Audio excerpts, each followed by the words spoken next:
Before the 2 years I spent at war in Ukraine, I used to have respect for politicians and leaders like you, because although I did not always agree with your decisions, I still considered you to be capable men and women who have a good understanding of the culture and history of your own country and also of other countries, and who have the courage and the wisdom to make the right choices in difficult situations.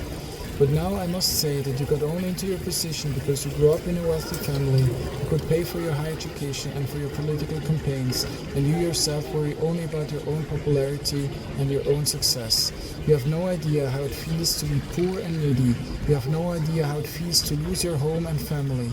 You have no idea how it feels to fight for your survival against an enemy who has no conscience at all, and many other things.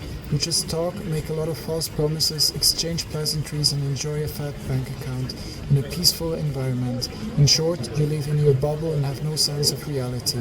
I am deeply disappointed in you because you have shown absolute incapability to act united, fast and efficiently when a democratic country like Ukraine gets massacred daily in front of your nose, and your own safety is threatened too. I understand that democratic decisions take time, but how could 10 years of war in Ukraine and 2 years of total destruction in Ukraine not be enough for you to make the right decisions to stop this genocide at your doorstep? How many more years and how many more lives have to be given until you have balls enough to stop Putin and his allies once and for all? Time is running out, and your failure will cause even more destruction and terror in the near future, not just in Ukraine but in your own country too. You were elected by your people to protect them from threats and to lead them to prosperity. Act accordingly. If you really want to stop this war in Ukraine from spreading further, you have to impose every possible political and economic sanction on Russia.